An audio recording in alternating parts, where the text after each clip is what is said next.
The bells of Trinity Episcopal Church tolled with slow, solemn dignity on the morning of October 13th, 1841.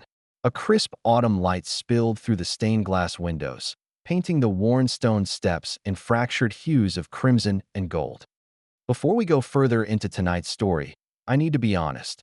My heart sank seeing that nearly 99% listen but never subscribe. If you value these voices from the past, please like and subscribe. That one click helps keep their stories alive. As we walk through this story together, share your location and local time in the comments. I love seeing where you're listening from. Carriages rattled up to the churchyard gates, polished wood and brass fittings gleaming as they deposited Hartford's most distinguished families, each arrival greeted with a murmur of curiosity. Ladies in silk gowns tightened their shawls against the chill, while gentlemen in black coats and stovepipe hats exchanged restrained pleasantries. To outward eyes, it was a day of celebration. Beneath the surface, a quiet tension curled like smoke, for this wedding was not one Hartford society had expected, nor one they welcomed. Inside the nave, the guests found their seats, forming a living map of the city's divisions. On one side sat the merchants and mill owners, the proud names whose fortunes had been built on shipping and insurance. Across from them, their posture stiff with unease, sat the Irish immigrants, friends and kin of the bride. The air itself seemed to carry a faint charge, as though the lofty arches of the church held their breath, waiting to see what would unfold when these two worlds collided under sacred vows. Candles flickered along the altar rail, their flames bending in unseen drafts, while the scent of autumn flowers, white roses mixed with chrysanthemums, softened the cool smell of polished wood. At the front pew, Eleanor Petton sat in regal stillness.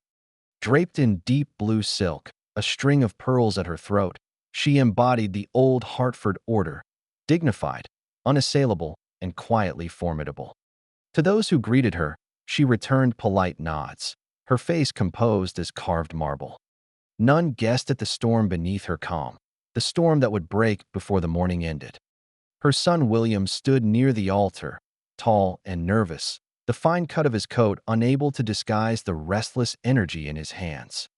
He smoothed his cravat, glanced toward the door, then forced a smile toward his best man.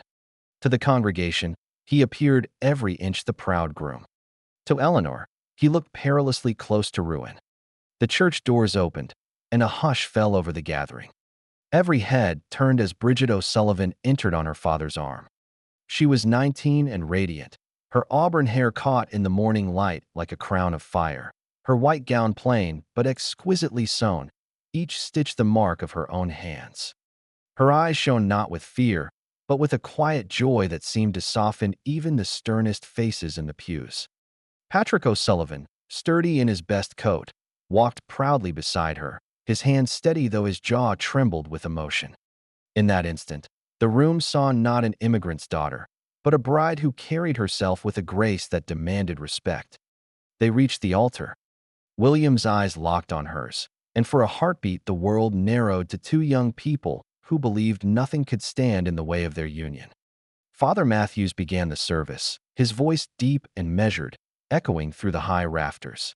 He spoke of love as a sacred covenant, of the duties and blessings that followed such vows. The congregation bowed their heads, yet more than one gaze slid sideways, measuring, judging, whispering silently about what it meant for a Petton to marry an O'Sullivan. The vows were spoken with steady voices, the rings exchanged with trembling hands. The priest's words of blessing wrapped the moment in solemn grandeur.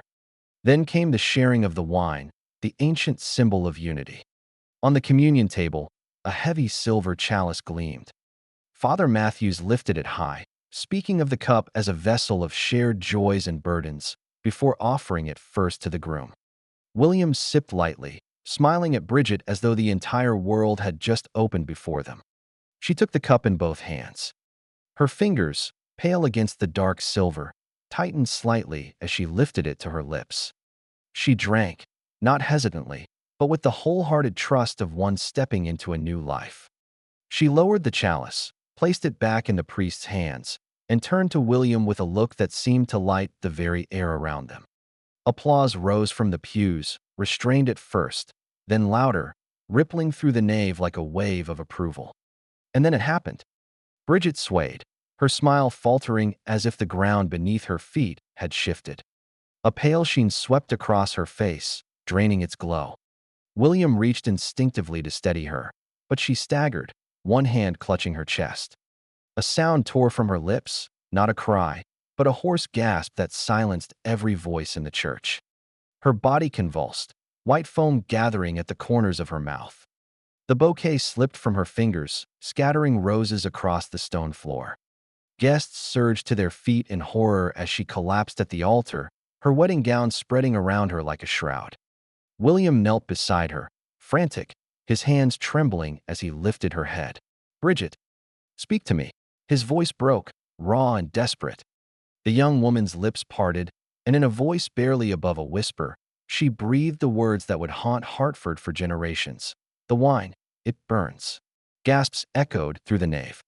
Father Matthews stumbled backward, his prayer book falling forgotten to the floor. A child began to cry in the rear pews, the sound piercing the heavy silence. Some guests rushed forward, others pressed back as though to distance themselves from the unfolding tragedy.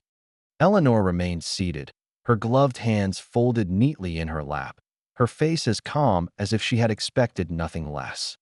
The bride's body shuddered in William's arms. A dozen voices shouted for a doctor, for air, for God's mercy. Panic spread, restrained civility unraveling into chaos.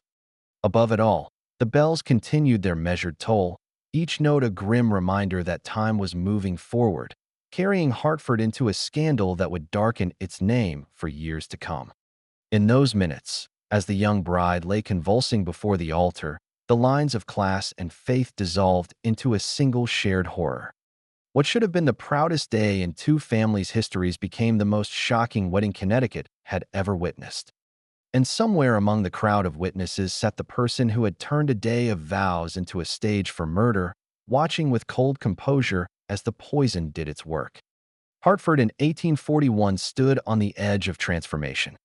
The Connecticut River carried steamers that groaned with cargo from New York, their decks stacked with barrels and crates that promised fortune to the merchants waiting at the docks. Along the riverbanks, tall chimneys thrust into the sky, coughing out smoke that mingled with the steeples of churches. The old order of quiet streets and modest shops was giving way to the roar of progress. Factories clattered, rail lines stretched outward, and the city swelled with newcomers who came chasing work and survival. Nearly 13,000 souls now called Hartford home, their accents and prayers mixing uneasily in taverns and tenements. Among these rising voices were the Irish. They arrived in weary waves, driven across the Atlantic by hunger and despair, and found themselves in cramped quarters near the railroad depot. They worked where others would not, for wages that undercut native-born laborers. They swung hammers, laid track, sewed garments until their fingers bled. And with each new arrival, resentment grew among Hartford's established families. They whispered about the Irish problem, about streets crowded with Catholic children, about the sound of mass bells cutting through the Protestant Sabbath.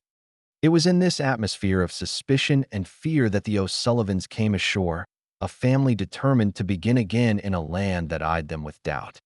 Patrick O'Sullivan carried his 4 children into this unsettled city like a soldier leading troops onto uncertain ground. A widower at 38, he had the worn strength of a man who had endured too much and yet refused to yield. Hartford gave him a place at Colt's factory, where his knowledge of machinery from Dublin's mills set him apart from laborers with only muscle to offer. His pay was steady enough to move his children into a small but proper house on Front Street, closer to the city's center than most of his countrymen could dream. In those narrow rooms, Bridget O'Sullivan began her young womanhood, her hands stitching delicate seams in a dress shop on State Street, her voice steady and clear enough to win the confidence of ladies who might otherwise have turned cold. She was striking in ways Hartford was not prepared for. Auburn hair that caught fire in lamplight, green eyes that seemed to hold laughter and sorrow together, and a quiet intelligence that unsettled those who expected only servility. She read what she could find, Shakespeare borrowed from a sympathetic priest, pamphlets on poetry and politics from lending libraries. When she spoke, it was with thought and conviction, her Irish lilt softened by years of practice. In a city quick to dismiss her kind, Bridget found ways to rise.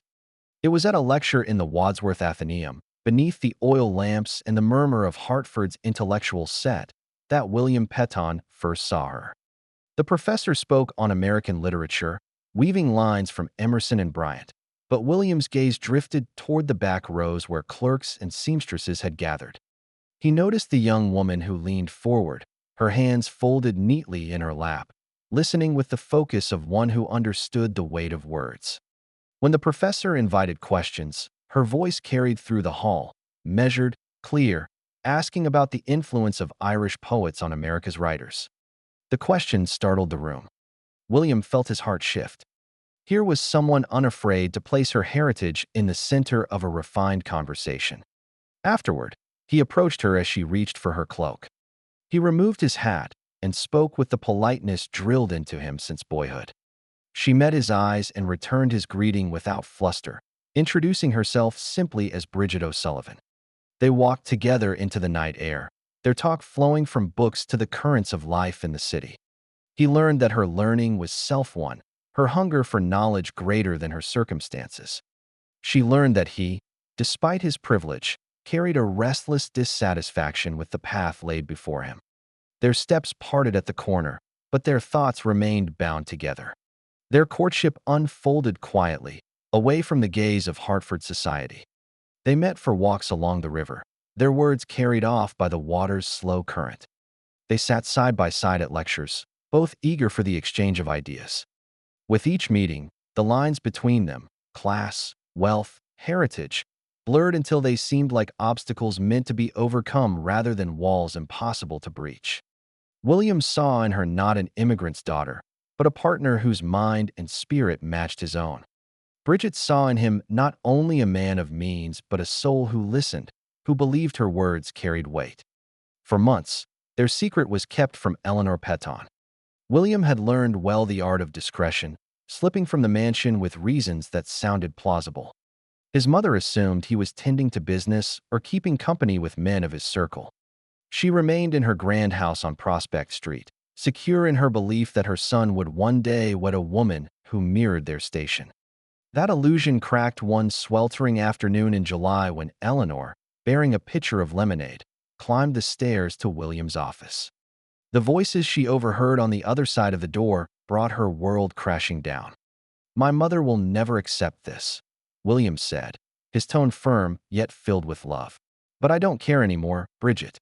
I love you, and that is what matters." The words struck Eleanor like a blow. She pressed against the wall, her hands tightening around the glass until she nearly dropped it.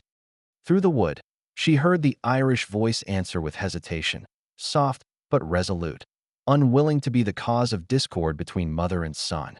William's reply came quick, insistent, breaking through her composure. "I have lived my life under her will, but that ends now. I want you to be my wife."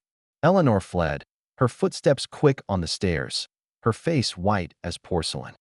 She left the lemonade behind and ordered her carriage home.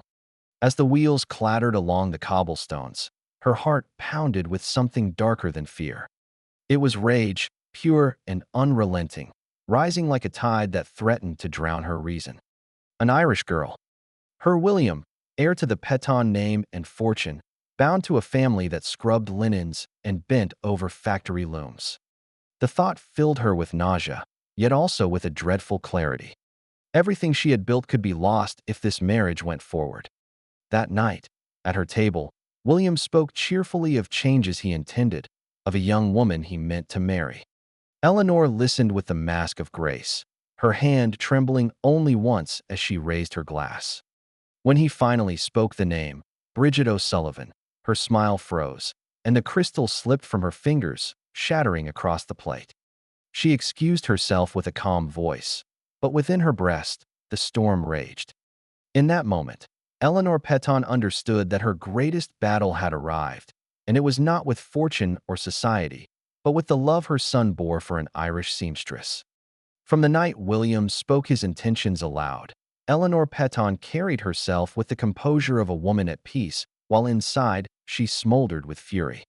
She smiled through dinners, nodded politely at teas, and hosted callers with her usual elegance. Yet every quiet hour was consumed with one thought: this marriage could not happen. To outsiders, she was Hartford's model matron, her voice calm and steady as she guided committees and entertained ministers. But in the solitude of her sitting room, she paced the carpet until its pattern wore thin, whispering to herself of ruin, disgrace, and the end of everything she had built. In her mind, the Irish girl was no bride but a thief, a threat, a shadow creeping into her family's proud house. Eleanor had clawed her way upward from merchant's daughter to matron of Prospect Street, every step won by careful alliances and vigilance against scandal. Now, after decades of guarding her place, she faced the possibility of seeing it all undone by a slip of a girl with bright eyes and clever words. Love, as William called it, seemed to Eleanor nothing more than a reckless spell. She saw her son entranced, his judgment clouded, his loyalty slipping from her grasp. To lose him was to lose control of the fortune, the name, the very essence of the Peton legacy. She set about gathering knowledge. Quietly, discreetly, she asked after the O'Sullivans, listening to gossip passed over teacups, prying with questions wrapped in polite curiosity. What she learned did not comfort her. Patrick O'Sullivan, though respectable in work, was known for speaking too freely about wages and rights, the sort of man whispered to harbor dangerous notions. Bridget, while admired by her employer and customers for her skill, was already provoking envy among Hartford matrons who muttered that she thought herself above her station. And worst of all, the family was Catholic. Eleanor needed no reminder of what that meant to Hartford's Protestant heart: obedience to a foreign pope, loyalty to an alien church, traditions steeped in superstition. The thought of her grandchildren kneeling at a Catholic altar filled her with such dread she could scarcely breathe. The engagement was announced in September, printed in small letters in the Hartford Courant. The notice was brief, but the impact thundered through parlors and drawing rooms. At every gathering, Eleanor endured the tight smiles and thinly veiled remarks of those who pretended to congratulate while savoring the scandal. So progressive of William, some said, though their eyes sparkled with pity. Others whispered of Irish charm and seduction, as though her son were a prize stolen by foreign cunning. Eleanor stood among them, chin high, lips curved in gracious response, all the while burning under their patronage. Even women who owed her favors now looked down their noses, emboldened by her humiliation. At the Ladies' Aid Society, Mrs. Fitzgerald spoke of proper standards in marriage, her glance cutting toward Eleanor like a blade. Eleanor smiled back, silent, but inside she was screaming. She saw clearly what was at stake. If William married Bridget, their name would no longer open doors, it would close them. The proud Peton reputation would turn to gossip, their fortune perhaps squandered on Irish relatives or Catholic causes.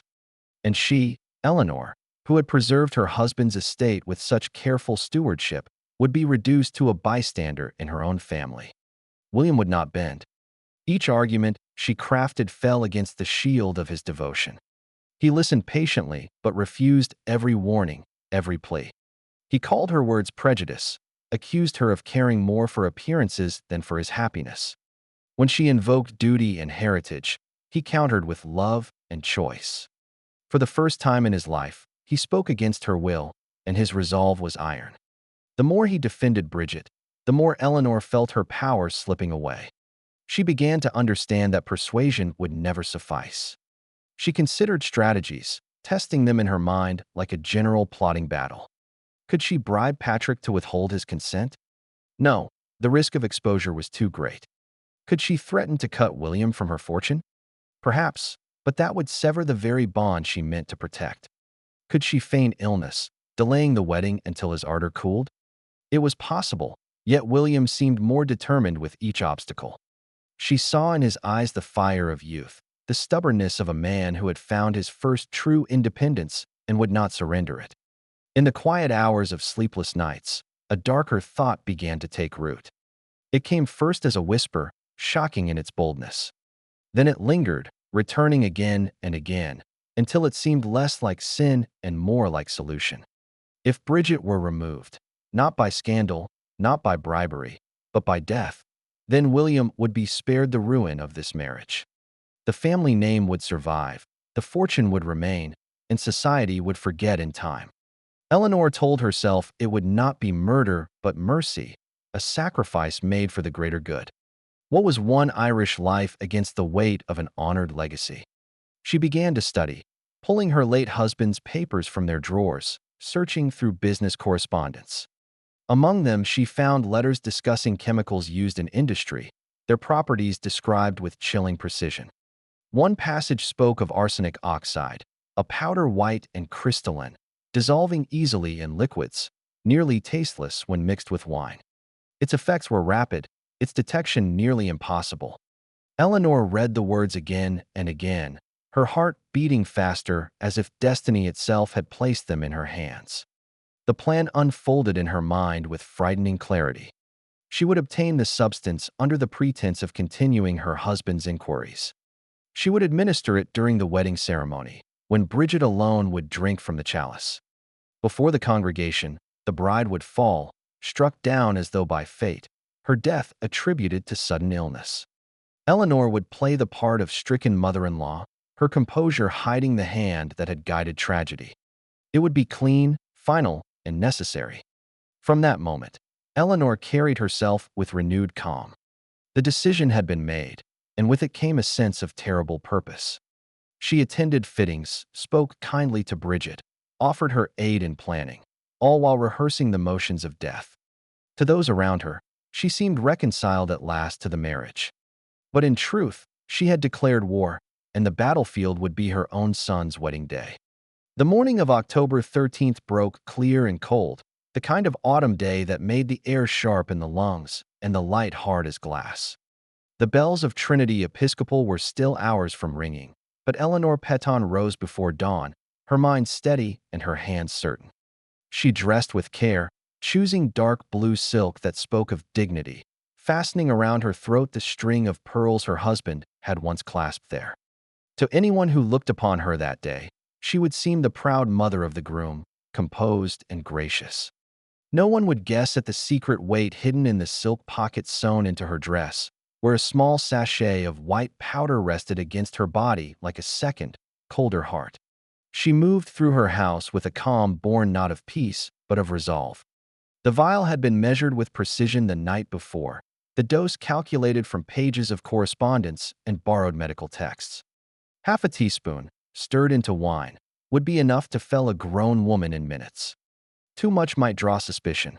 Too little risked survival. Eleanor had rehearsed the motion in her mirror until it felt like second nature, her fingers slipping smoothly as though adjusting a cloth or setting a spoon. The plan was simple, almost elegant in its cruelty. It was the certainty of it that calmed her. By mid-morning she arrived at the church, the Gothic arches standing proud against the pale sky. Inside, the nave glowed with ribbons of colored light cast through stained glass, the pews dressed with flowers Bridget had chosen, simple arrangements of gold leaves and white blooms that carried a modest beauty Eleanor could not entirely despise. Guests trickled in, their footsteps echoing on the stone floor, their whispers already heavy with curiosity. Among them came the O'Sullivans, dressed in their best, faces alight with pride that would have seemed harmless if it had not struck Eleanor like mockery. Patrick led his younger children to their seats, his back straight, as though he believed himself the equal of every Hartford gentleman in attendance. At the front of the church, the silver chalice waited on the communion table, polished until it gleamed. Eleanor had arranged for its presence, presenting it as her gift to the couple, a token meant to carry through generations. It would instead carry death. The bottle of French wine stood in the vestry, uncorked, waiting to be poured. She had chosen it herself, insisting on only the finest, ensuring that its richness would mask the faint edge of the poison. Her role as overseer of the refreshments gave her the access she required. To others, she was simply a dutiful matron tending to ceremony. To herself, she was executioner. The guests filled the pews, their silks and coats blending in a patchwork of Hartford's upper families and curious onlookers. William appeared, tall and nervous, his cravat tugged by unsteady fingers. He spoke briefly with Father Matthews, who moved with solemn purpose, oblivious to the storm building beneath the calm surface of the day. Eleanor watched her son, her chest tightening with a strange mixture of love and bitterness. He looked happy, radiant even, and she told herself that she was saving him from a happiness that would curdle into ruin. Then the bells rang, and Bridget appeared at the back of the nave. The sight of her was enough to draw murmurs from the crowd, her auburn hair catching the light, her gown plain but perfectly fitted, her face shining with joy. She walked beside her father, her step steady, her smile unguarded. Even Eleanor, whose heart was set against her, felt the pull of that radiance. For a moment, she wavered, a flicker of doubt darting across her thoughts. But as the congregation turned, as admiration softened even the hardest faces among Hartford's elite, the doubt hardened into anger. The girl was winning them already. If she survived, she would carve a place for herself among them. That could not be allowed. The vows were spoken, voices ringing clear against stone walls. Rings were exchanged, hands clasped, promises bound. When Father Matthews turned to the communion table, Eleanor rose with perfect composure. "Allow me to assist, Father," she murmured, and he nodded, grateful for her presence. She stepped to the chalice, her fingers light as she reached into the hidden pocket. The sachet slipped into her palm, unseen, and as the priest addressed the guests on the sacred union symbolized by wine, she let the powder fall, stirring it gently with the silver spoon. It vanished into the crimson depths without a ripple, leaving no mark, no scent. She returned to her seat, her heartbeat drumming loud in her ears. William and Bridget stepped forward, their hands joined. The chalice was lifted, offered first to the groom. William sipped lightly, as tradition required, and passed it on. Bridget accepted it with both hands, her eyes shining as she looked at him. She drank more deeply, the red wine staining her lips for a moment before she lowered the cup. To the congregation, it was a tender scene, the sealing of vows. To Eleanor, it was the strike of a blade, silent and final. The service concluded with applause, the newlyweds turning to face the guests as husband and wife. Smiles bloomed, voices rose, and the procession began. Eleanor took her place in the receiving line, her lips shaping words of gratitude and joy while her eyes never left Bridget. Any moment now, she told herself. The first signs would come soon, a pallor, a faintness, a trembling hand. She waited with patient terror, watching every flicker of movement, every breath. Minutes stretched, and nothing happened. Bridget moved with ease, her cheeks flushed with life, her laughter soft and genuine. She greeted guests, exchanged words, stood radiant on William's arm. The poison lay hidden within her, and yet she stood untouched. Eleanor's certainty began to falter, unease tightening in her chest. Had she misjudged the dose? Was the powder flawed? Was this girl's body somehow resistant? She masked her fear with smiles, nodding as compliments poured in, while inside her mind reeled. The procession moved from church to carriage, from carriage to mansion, where tables groaned with breakfast laid in her finest china. Still Bridget thrived, eating delicately, drinking champagne, her laughter carrying over the murmur of the crowd. Eleanor moved through the room like a woman trapped in a nightmare, her plan unraveling before her eyes. Each moment of Bridget's survival was another blow against her, another sign that fate itself had turned traitor. She excused herself at last, retreating to her study, her composure breaking behind closed doors. She had risked everything, and still the girl lived. And then the sound came. A rising commotion, voices raised, a chair scraping hard against the floor. Eleanor froze, her breath caught in her throat. She opened the door and stepped into the corridor, her heart hammering. In the drawing room, Bridget sat pale and trembling, her hand pressed to her stomach, her breath short and ragged. William knelt at her side, frantic with fear. "It burns," Bridget whispered, her voice hoarse. "The wine, it burns." The poison had awakened at last. Eleanor felt the ground steady beneath her again. Fate had only delayed, not denied. What followed would unravel quickly, and the house of Peton would never be the same. The laughter and music that filled the Peton mansion thinned in an instant when Bridget's chair scraped harshly across the polished floor. Her face had gone white, her lips trembling as her hands clutched at her stomach. A hush spread like a shadow across the room. William was at her side in a heartbeat, his arms steadying her as her body shook. The guests drew back, forming a ring of horrified faces around the young bride, who only moments earlier had been glowing with joy. Eleanor stepped forward with perfect composure, her voice calm, her expression lined with concern. She knelt beside Bridget, her hand resting lightly on the girl's arm. "Perhaps the excitement has been too much for her," she said softly, as if offering comfort to the room as much as to the bride. But her heart was hammering, and her eyes burned with a secret fire. At last, the poison was doing its work. Bridget tried to speak, her voice breaking as though fire had scorched her throat. "The wine," she whispered, her breath shallow, "it burns." The words cut through the silence like a blade, and for a moment, Eleanor feared too much had been revealed. She forced a gentle smile, leaning closer as though to soothe her. "You are tired, my dear," she said, her tone motherly. "Everything will be all right." Yet in her chest a thrill of dark triumph rose. The chalice had not failed her after all. Dr. Harrison, who had attended as a guest, pushed through the crowd with practiced authority. His sharp eyes fixed on Bridget, his hands already steadying her head, feeling her pulse, studying her breath. "Salt water," he ordered to the servants, and quickly. His voice left no room for hesitation. A boy was sent running to fetch his medical bag from his office, while others rushed to the kitchens. The room, which only minutes earlier had been filled with celebration, now trembled with panic. William clung to Bridget's hand as though he could will her back to health. His face had lost all color, his lips moving with desperate prayers. He kissed her knuckles, whispering that she would be safe, that nothing could take her from him now. Bridget's eyes fluttered, unfocused, yet she turned toward him with effort, as if drawing strength from his presence. For an instant, the bond between them seemed to shine brighter than the horror unfolding around them. The guests whispered furiously among themselves. Some spoke of fainting spells, others of nerves, but all grew silent when Bridget began to convulse, foam collecting at the corners of her lips. Gasps broke from the women nearest, and several covered their mouths, too shocked to move. Dr. Harrison bent lower, his brow furrowed in grim certainty. His voice dropped, though it carried clearly enough for those near him to hear. "This is no fainting fit. This is poison." The words swept through the room like a storm. "Poison."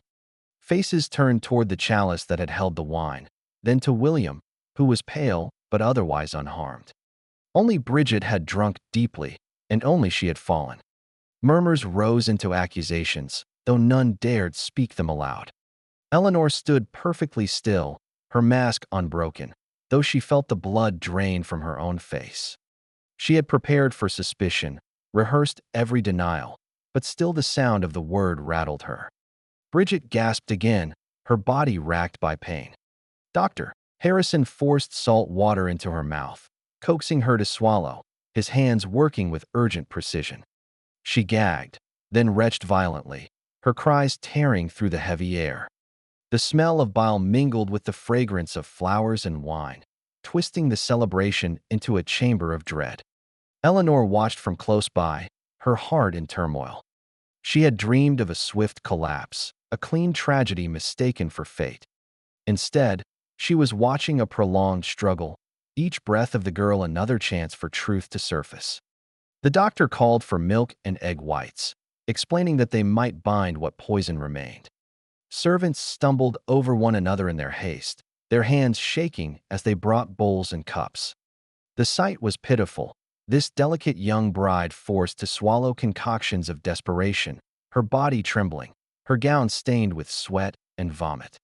William wept openly, his tears falling onto her sleeve, his voice hoarse from pleading. "Stay with me, Bridget. Please stay." In the crowd, the whispers had grown louder. Some wondered aloud who could have wished her harm, while others speculated on the bitter tensions between Old Hartford and its Irish newcomers. Eyes began to search faces, measuring expressions, seeking guilt. "Doctor," Harrison spoke again, his words steady but edged with steel. "The chalice must be examined," he said, "and the bottle that held the wine." His gaze moved slowly across the room, pausing on Eleanor longer than was comfortable. She returned the look with all the dignity she could summon, her voice measured when she said, "Surely you don't think something deliberate has occurred. Such things do not happen in Hartford." But Bridget stirred at those words, her breath ragged. Her lips parted, and though the sound was faint, the words were clear enough to silence the room once more. "I saw her," she whispered. Her eyes, glassy but intent, lifted and fixed on Eleanor. "By the chalice." She stirred something. The accusation landed with the weight of stone. William turned his head sharply, disbelief etched across his features as he looked from his wife to his mother. His lips parted, but no words came. The guests froze, the silence heavy with shock. Eleanor felt every gaze burning against her skin, her carefully woven mask cracking at the edges. Bridget sagged then, her strength spent, but her words lingered in the air, impossible to sweep aside. The truth had broken through, fragile yet undeniable. "Doctor," Harrison's jaw tightened, his suspicions confirmed. "We must act quickly," he said, though his eyes never left Eleanor's face. "This young woman's life may yet be saved, but justice will have its due." As Bridget was carried toward the doctor's office, the guests followed in tense silence, their whispers hushed now, their glances sharper, darker. Eleanor walked among them, her spine rigid, her mind racing. The poison had not finished its work, but its shadow now hung not over Bridget, but over herself. The plan, once flawless in her mind, had become a spectacle of agony and suspicion. And still, the night was not done. The weeks that followed the wedding turned Hartford into a city gripped by fascination and dread. What had begun as whispers at parlors and taverns soon swelled into headlines carried across New England.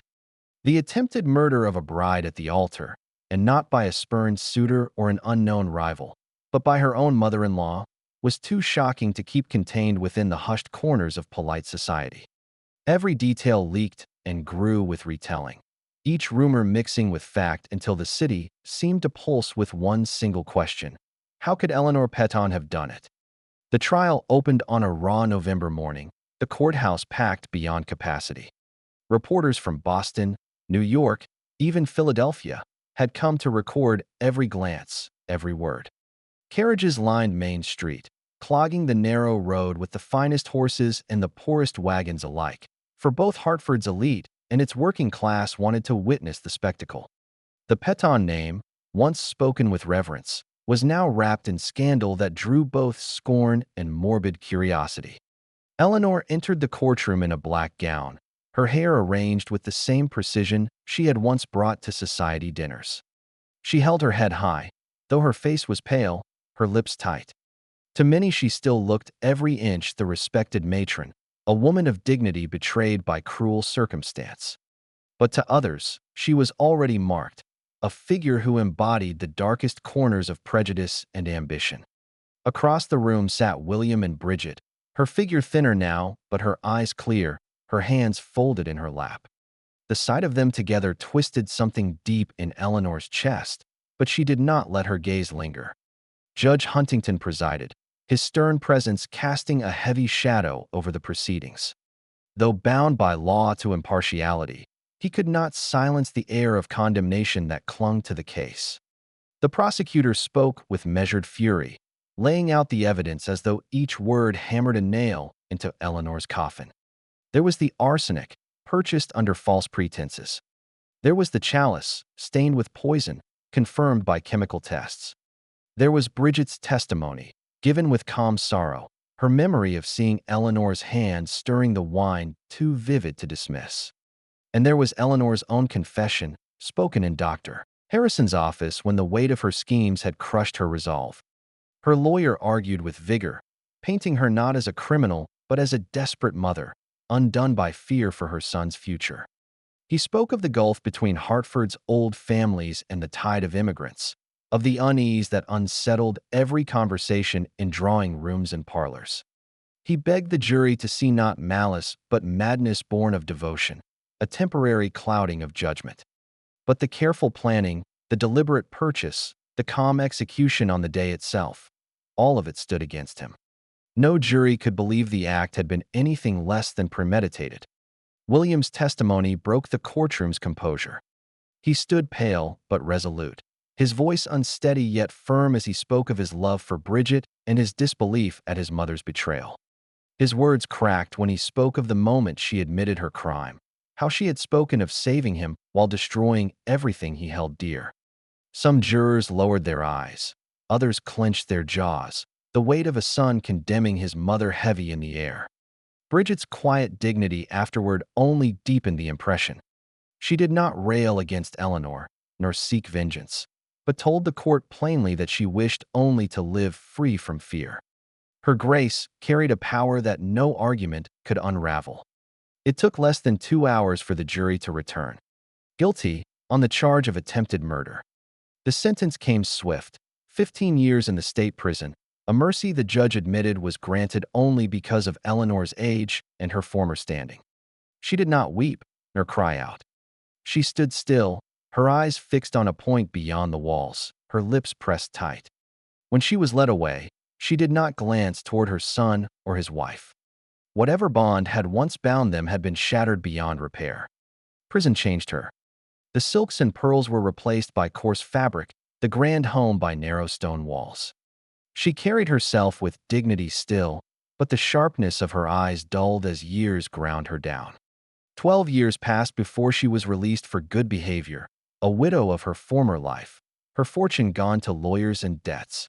She returned to Hartford a ghost, living quietly in a boarding house until her death, largely ignored by the society she had once ruled. Her name, once a badge of pride, had become a cautionary tale whispered to children about the ruin that hatred and ambition could bring. For William and Bridget, the future unfolded on different ground. They left Hartford, carrying with them both scandal and freedom, and made a new life in Boston. There William built a practice, and Bridget carved her place in charitable work, helping immigrants who came seeking the promise she had once grasped herself. They raised children who grew strong, educated, and respected, proof that the fears Eleanor had built her crime upon were illusions of her own making. Years later, when they returned to Hartford to visit William's father's grave, the city saw not a scandal, but a family whole and prosperous. Time had shifted the memory of their tragedy into something more symbolic, a story told in newspapers and books as a reminder of the dangers that grow when pride and prejudice are given more weight than love. The chalice that had nearly ended their union had long since been melted, its silver reshaped into a gift for immigrants, as if to erase its dark history with an act of charity. The trial of Eleanor Petton did more than punish a crime. It forced a city to look at itself. The Irish, once seen as invaders to Hartford streets, began slowly to be regarded with less suspicion. Prejudice did not vanish, but it cracked under the strain of so public and shameful a display. Doctors and lawyers alike spoke of the case as one that had changed the law's relationship to science. For Dr. Harrison's tests and testimony had proven the crime beyond doubt. Parents told their children of the poison chalice as both warning and lesson, a story that lived long after those who lived it had gone. And in the end, the union that was meant to be destroyed endured instead. William and Bridget's marriage became the quiet answer to Eleanor's fear, their children the living rebuke to her hatred. Love had survived the poison, and in doing so, had written the final line of a tragedy that Hartford never forgot.